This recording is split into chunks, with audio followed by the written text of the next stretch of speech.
Beda dengan orang punya ilmu, dia nggak sholatnya sebentar, 5 menit sholat itu, dikiranya 2 menit, habis itu dia bekerja sungguh-sungguh ikhlas lillahi ta'ala, uangnya diinfakkan bangun masjid. Udah dia bangun masjid babu taubah, di rumah gini-gini aja. Maka seluruh pahala, seluruh kegiatan di masjid taubah ini ngalir ke dia, padahal dia cuma gini-gini aja. Yang satu sholatnya dari pagi sampai siang kalah, Bu. Nah, itu namanya kerja cerdas. Makanya pilihlah amalan yang bermanfaat bagi orang banyak. Jadi jangan ngitung pahala lagi, Bu. Pahala puasa, pahala sholat, pahala zikir, khatam berapa kali itu boleh, bagus, tapi pilihlah amalan yang bermanfaat bagi orang lain. Amalan sosial tadi, dirikan pesantren, mengasuh anak yatim. Anak yatim itu yang diambil anak-anak yang pinter, anak-anak yang sungguh-sungguh, yang kira-kira nanti di masa depannya dia jadi ulama atau jadi orang yang bermanfaat bagi orang banyak. Cukup itu, kok ya. Begitu juga ya, kalau kita baru menikah ya atau apa juga, maka kerja cerdas adalah memperbanyak anak, Bu. Anaknya banyak 10, 12, itu kerja cerdas, Bu. Wah, capek Ustadz, salah. Capek cuma sebentar, Bu. Ngurus anak itu cuma sebentar. Paling anak 1, anak 2 capek. Anak ketiga yang ngurus kakaknya, anak keempat yang ngurus kakaknya lagi. Jadi itu kerja cerdas. Anaknya 12, ibunya tinggal begini-begini. Ada pengajian babu taubah, kamu kamu pergi aja ke sana, ke pengajian. Kamu wakili ibu ya ke pengajian. Itu pahalanya ke ibunya. Iya, anaknya disuruh pergi. Anaknya suruh baca Al-Quran, saya nggak hafal Al-Quran. Kamu yang hafal Al-Quran ya, saya masukkan kamu ke pesantren tahfidzul Al-Quran. Oh, itu kerja cerdas. Karena orang yang hafal Al-Quran itu memberikan syafaat bagi 7 keluarganya. Nah, itu kerja cerdas. Maka marilah, mumpung kita belum terlambat, Bu, carilah amalan-amalan yang bermanfaat bagi orang banyak. Anak-anak kita sekolahkan yang insya Allah bermanfaat bagi orang banyak, apa kira-kira ya. Kemudian kalau perlu, kalau kita punya anak yang mau menikah, carikan suami yang memang bermanfaat bagi masyarakat. Siapa itu suami itu? Nah, begitu. Kalau anak kita sedikit, cari anak asuh yang lain gitu. Kalau seorang suami, kalau istrinya cuma punya anak 2, gimana cara kerja cerdas? Menikah lagi supaya anaknya banyak. Itu kerja cerdas juga ya, umpamanya. Jadi cari cara-cara yang memang bermanfaat bagi orang banyak ya. Oleh karena itu, Bu, ibu kalau punya anak, itu setiap anak yang mendoakan ibu, itu nanti ada dalam buku Kekuatan Istighfar.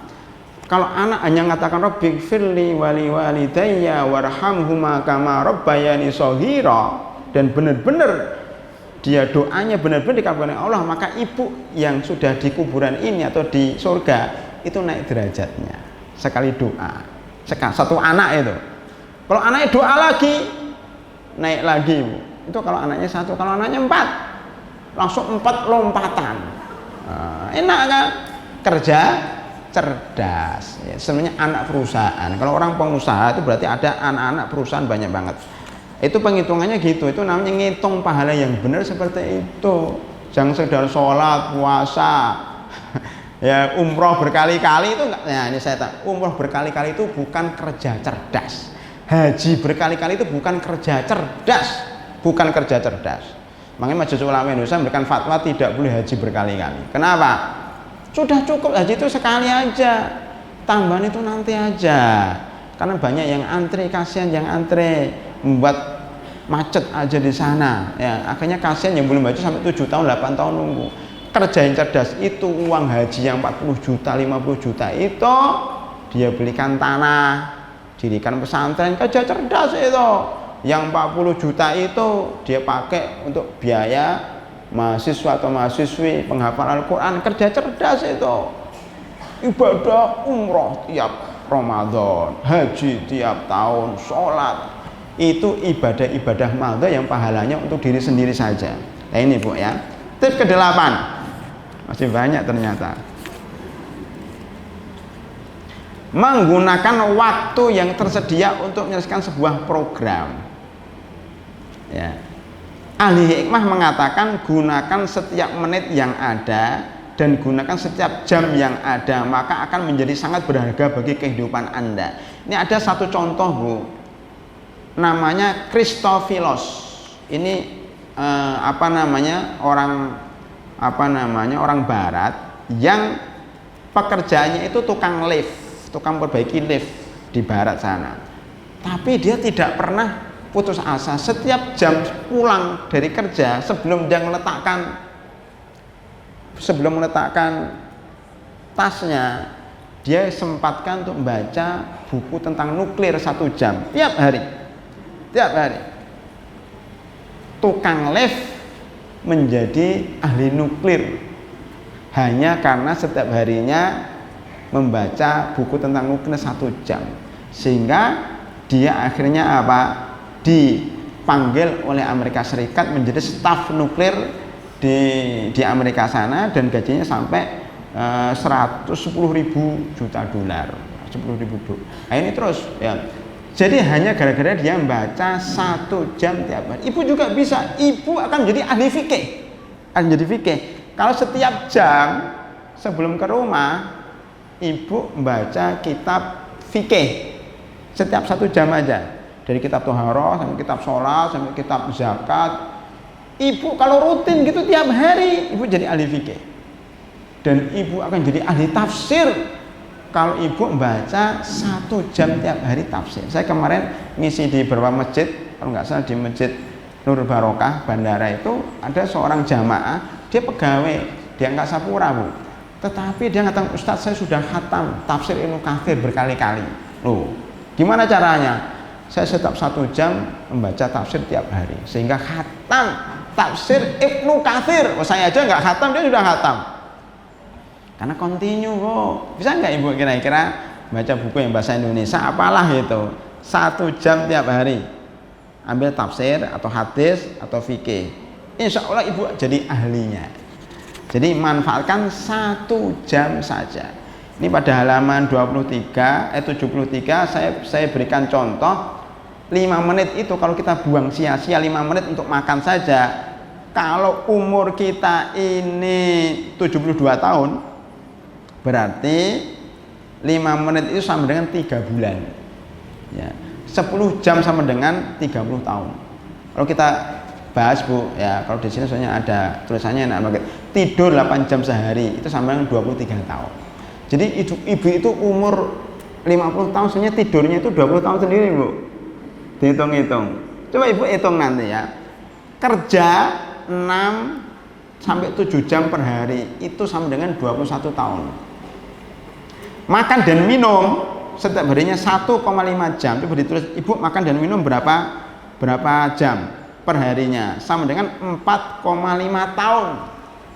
Jadi untuk makan dan minum itu butuh 5 tahun, ibu itu ya. Kemudian ziarah, silaturahim, pekerjaan rumah tangga itu 3 tahun ya. Belum telepon, SMS, WA ya. Itu setengah jam aja tiap hari itu menghabiskan 1,5 tahun. Apalagi kalau 3 jam, 4 jam lagi yang aktif banget itu, Masya Allah. Itu waktunya untuk apa itu? Sehingga jumlah total itu 61 tahun. Jadi sisanya tinggal 9 tahun. Waktu kosongnya itu cuma 9 tahun yang efektif.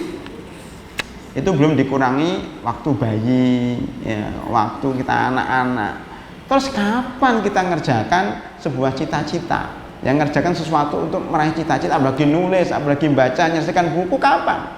Maka caranya kita harus mengurangi aktivitas makannya, dikurangi setengah jam ya, tidurnya dikurangi setengah jam, WA-nya dikurangi setengah jam. Nanti kan akan ketemu, Bu, ketemu satu waktu yang kita bisa untuk belajar ya. Itu, Bu, ya, itu kalau kita melihat setiap 1 jam yang kita buang setiap harinya itu sama dengan 3 tahun hidup kita. Artinya kita kosong nganggur 3 tahun kalau 1 jam kita buang sia-sia. Kalau kita 5 menit saja kita buang berarti 3 bulan ya. Kita buang selama umur kita. Yang ke-9, jangan menunda pekerjaan. Oh, besok aja, besok aja. Umar bin Abdul Aziz, seorang khalifah, ketika ngerjakan suatu pekerjaan, stafnya mengatakan, ya khalifah, besok saja dikerjakan, kan masih ada waktu besok. Kata khalifah ini, besok ada kerjaan sendiri.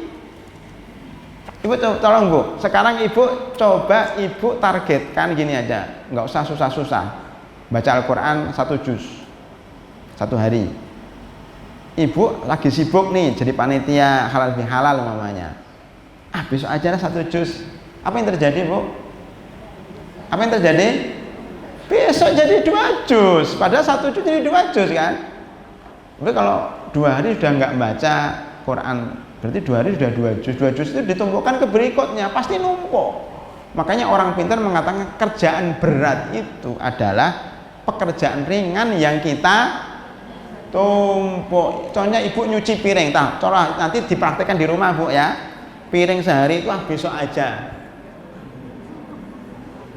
Jadi berapa yang piringnya 10 jadi 20. Besok lagi nggak nyuci, besoknya lagi jadi 30 gitu. Nah itu jadi kerjaannya berat. Kenapa? Kerjaan ringan yang kita undur. Kerjaan yang kita undur itu jadi berat. Itulah rahasia kenapa kita nggak hafal Al-Quran. Karena diundur. Kenapa nggak khatam? Kita undur. Nah itu kerjaan ringan yang kita undur menjadi sebuah kerjaan berat karena besok itu sudah ada kerjaan sendiri. Nah, itu Bu ya. Kemudian contoh begini, maaf ini berarti jangan menunda pekerjaan ya. Kemudian ini saya banyak cerita aja. Bagaimana cara kita mengatasi sikap suka menunda? Tadi yakini bahwa besok itu ada kerjaan baru. Oleh karena itu segera selesaikan kerjaan hari ini untuk hari ini. Kalau enggak akan numpuk. Kedua, yakinilah pada diri Anda bahwa menunda suatu kerjaan tanpa ada alasan adalah bisikan setan. Ketiga, lawan rasa malas.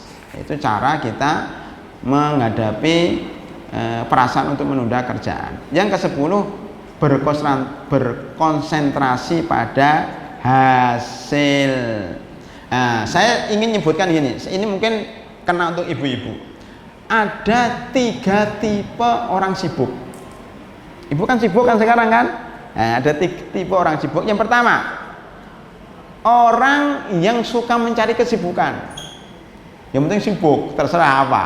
Oh ikut, ada reklah, ikut, ada kegiatan pengajian, ikut, ada baksos, ikut. Pokoknya itulah orang pencari kesibukan. Kenapa kok ibu ikut daripada kosong? Jadi daripada kosong yang penting sibuk bagus tapi nggak efektif karena yang penting ada kegiatan, tidak ada evaluasi apa hasilnya.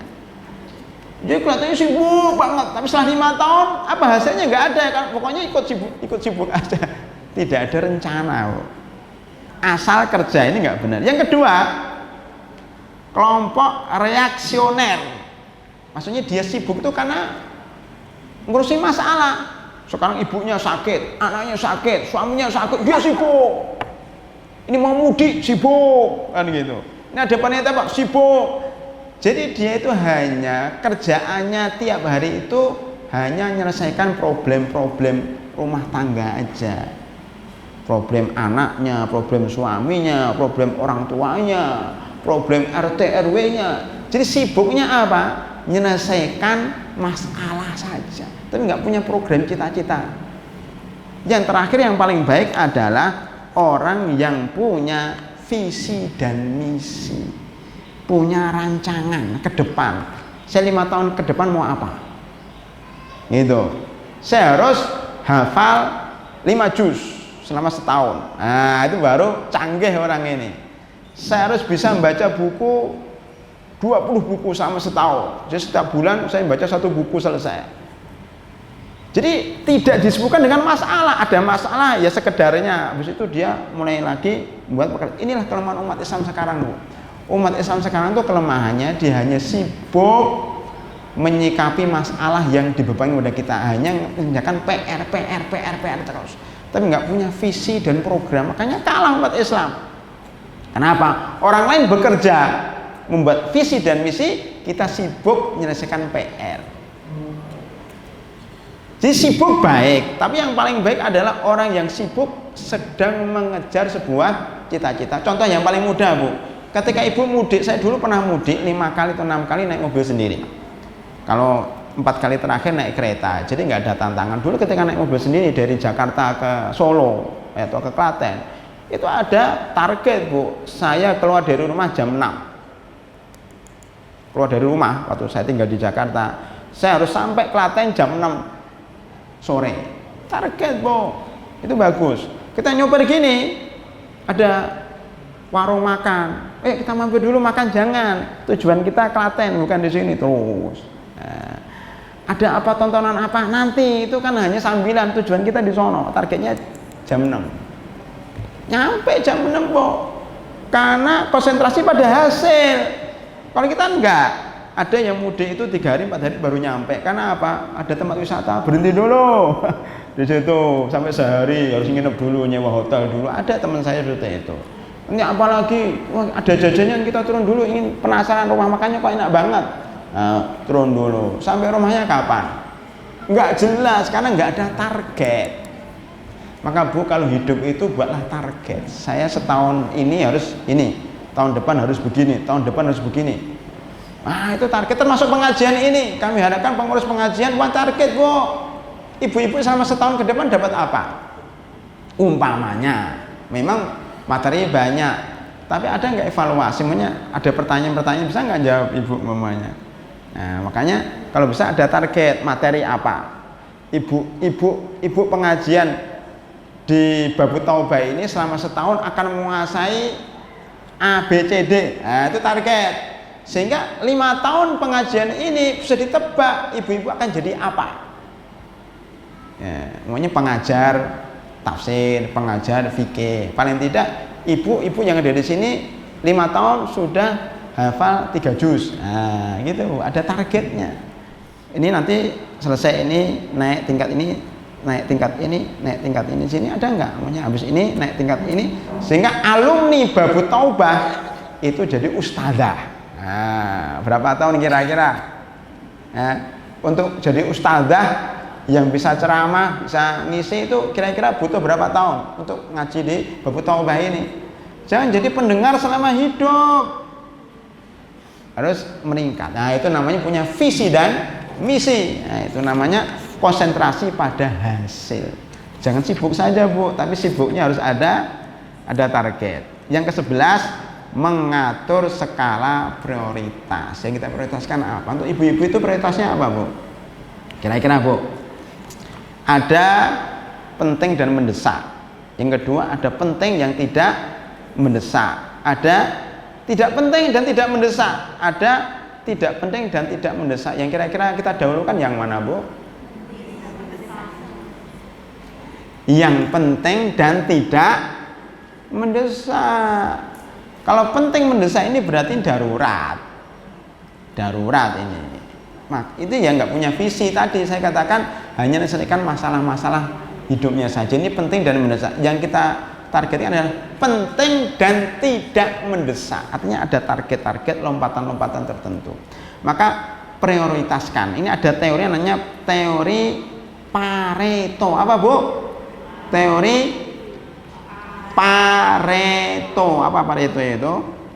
Pareto itu orang Italia, ahli ekonomi, yang kemudian membuat sebuah teori bahwa 80% dari tujuan kita ini sebenarnya yang kita fokuskan hanya 20%. Ya, atau 80% keberhasilan itu disebabkan 20% daripada fokus kita. Bisa dipahami nggak, Bu? Belum ya? Belum, Bu? Makanya kita punya target apa ini? Punya target contohnya apa ya? Kita mau apa ini? Mau membangun masjid namanya. Ya. Pokoknya targetnya Ramadan selesai. Ya.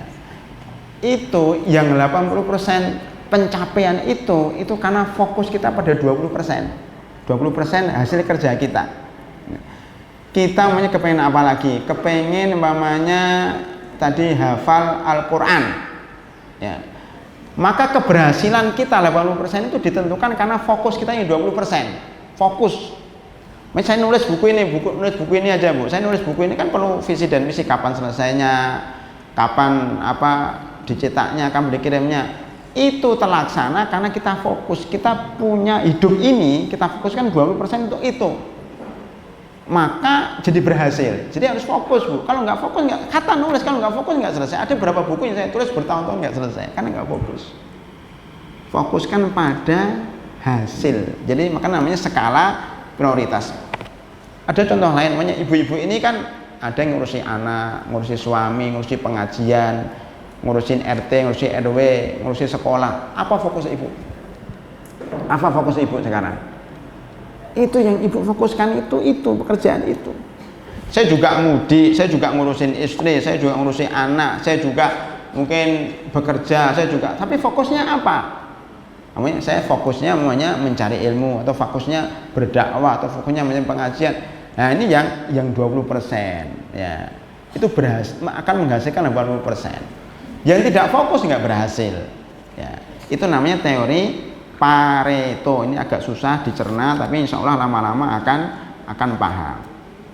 Tip 12 ini penting. Tip 12 adalah menghindari para pencuri waktu. Apa pencuri waktu? Ibu kan suka menghindari pencuri mobil, pencuri makanan, pencuri barang. Akhirnya rumahnya pakai gerbang, pakai jendela, pakai gembok. Sekarang enggak. Ibu pernah enggak mengantisipasi supaya tidak ada pencuri waktu? Apa pencuri waktu itu, Bu? Orang nelpon lama-lama. Itu, Bu, ya gimana? Padahal kita sudah mau ngaji nih. Tanya, bagaimana kabarnya Ustadz? Anaknya berapa? Istrinya berapa? Macam-macam. Itu sudah mau ngaji, sudah mau naik mobil, masih nanya macam-macam. Wah, itu nggak bener itu. Nelponnya macam-macam. Nelpon itu cukup setengah menit, cukup 1 menit, cuma 3 menit. Lainnya nanti ketemu aja. Jangan ngomong tentang nelponnya gratis gitu, nelpon lama. Dihabiskan Ustadz. Nanggung nih ngomong gratis 1 jam 2 jam. Telinga ini rusak, apalagi nelponnya begini. Kalau nelpon itu begini, Bu, jangan begini. Telinga kita rusak. Nelpon nggak usah lama-lama. Aktivitas yang tidak terencana, aktivitas dadakan. Nah ini mencuri waktu itu. Kemudian mengerjakan apa-apa sendiri, kayak ibu masak sendiri, ngurusi anak sendiri, menyuci sendiri, bersih. Itu nggak efektif, Bu. Cari orang lain, udah, Bu, kamu yang masak ya, Bu, kamu yang bersihkan mobil ya, Bu. Itu enak. Kalau teori saya begini, kalau bisa dikerjakan orang lain, kenapa kita kerjakan sendiri? Biar orang lain yang bekerja. Kita ngerjakan sesuatu yang tidak bisa dikerjakan orang lain. Gitu, Bu ya. Ibu ikut pengajian, loh, yang masak siapa? Ya sudah, pembantu. Ya kan mengantarkan anak, ya anak kita, adik kita, saudara kita pengajian. Kan begitu namanya mendelegasikan kerjaan kepada orang lain. Ibu pernah nyuci mobil sendiri?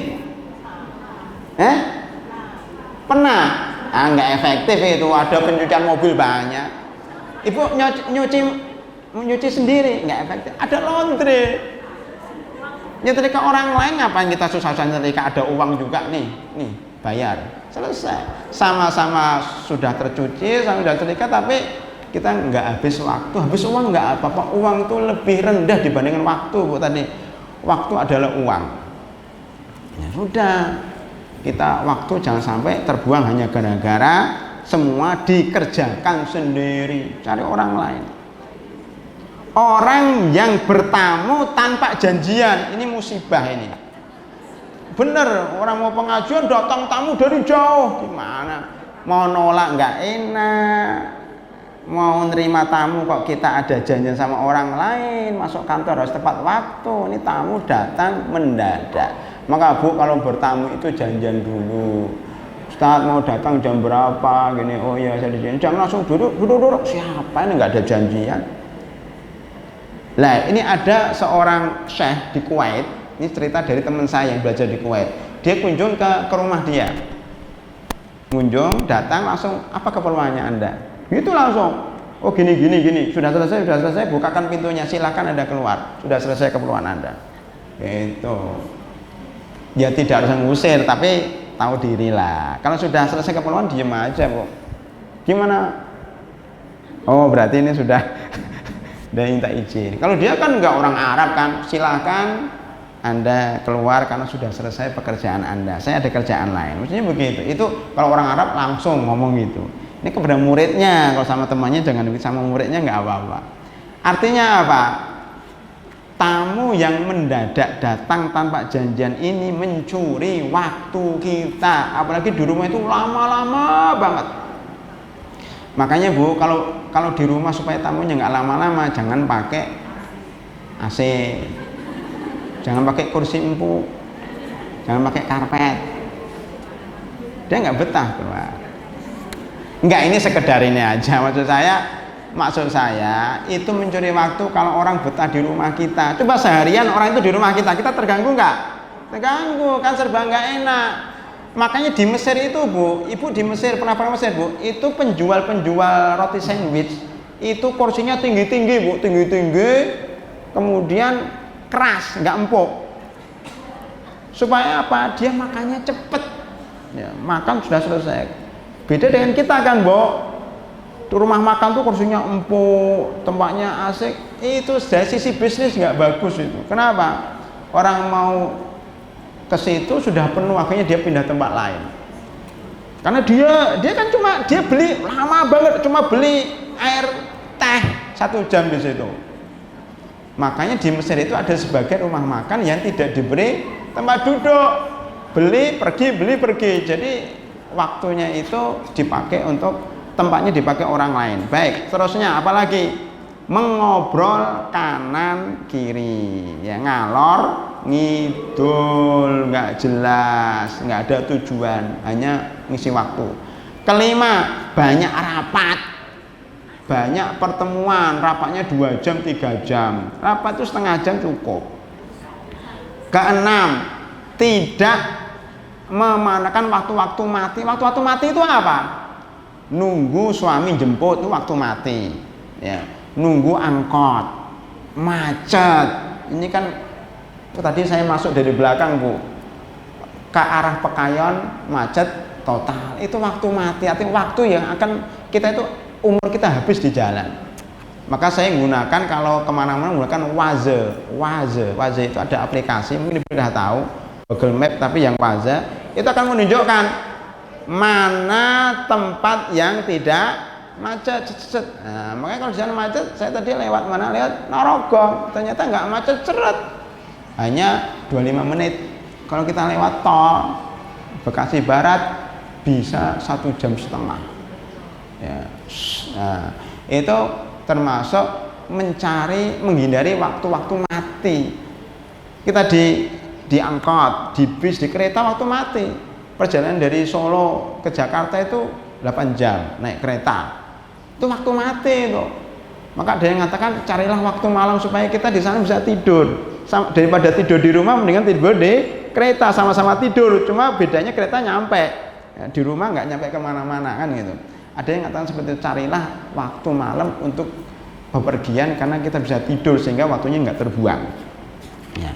Apalagi menunda yang tidak beralasan, tidak berani menolak permintaan. Ya bu, tidak pernah bilang nggak bisa.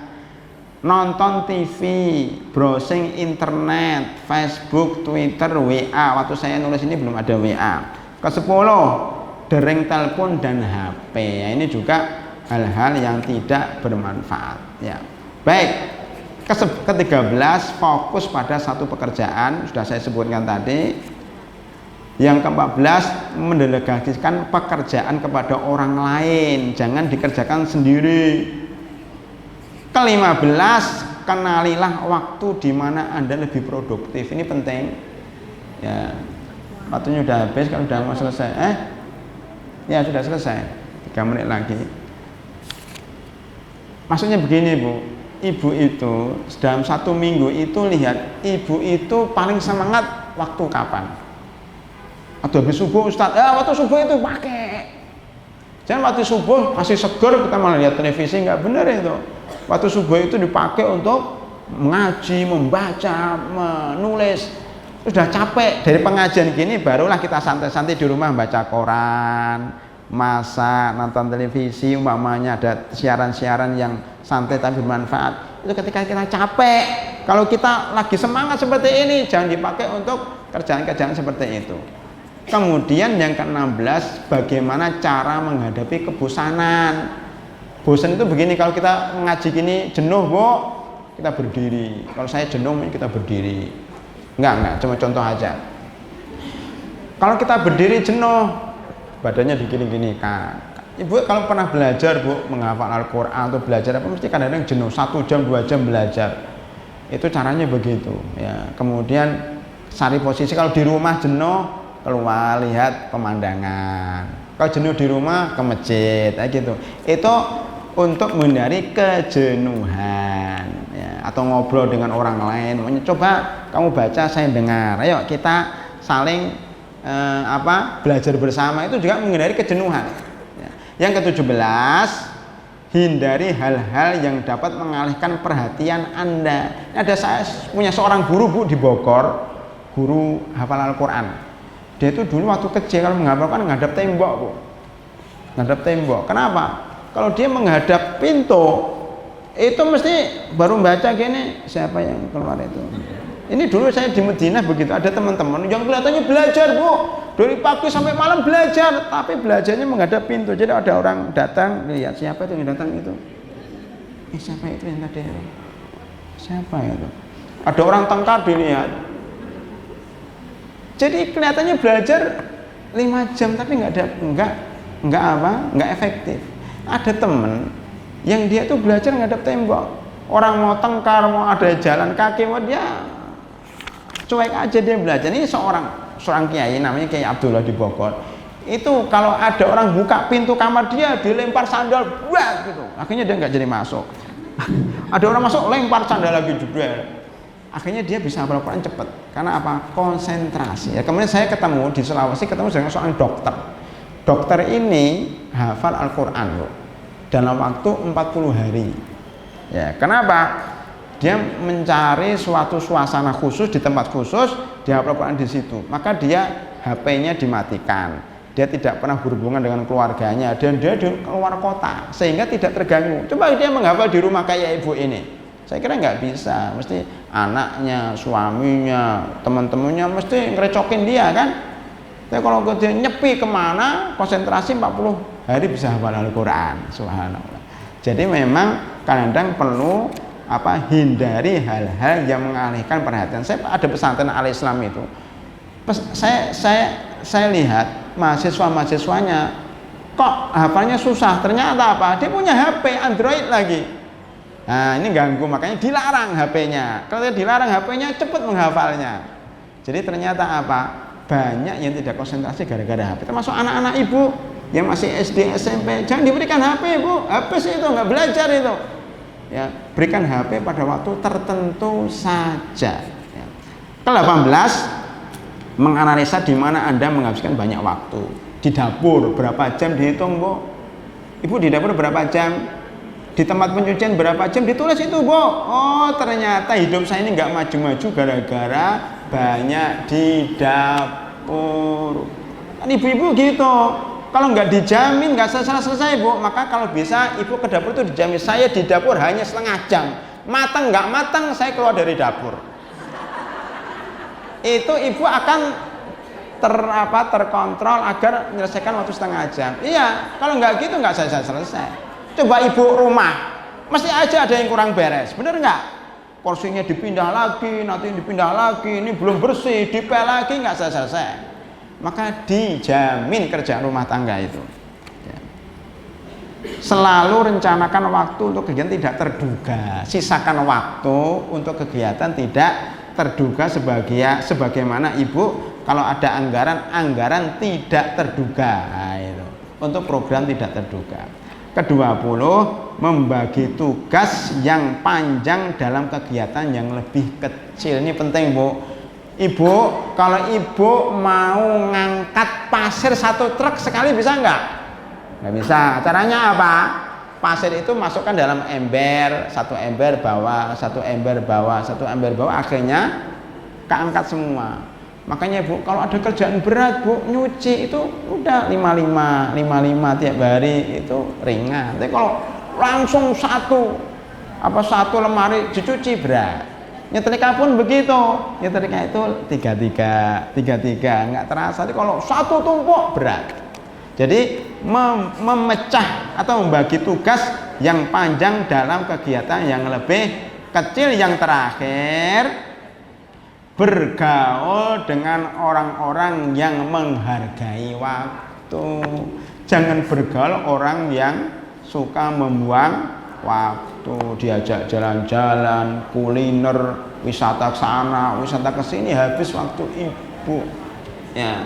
Tapi bergaul sama orang-orang yang serius, yang menghargai waktu, maka ibu akan ikut terpengaruh dengan cara menghargai waktu tersebut. Saya kira itu Bu ya, 21 tips ya manage waktu. Mohon maaf karena bukunya tinggal 28. Insya Allah nanti kalau datang cetakan baru kita bakal sini. Bagi yang belum dapat nanti insya Allah dapatkan nanti setelah ada cetakan baru. Saya kira itu, mudah-mudahan bermanfaat.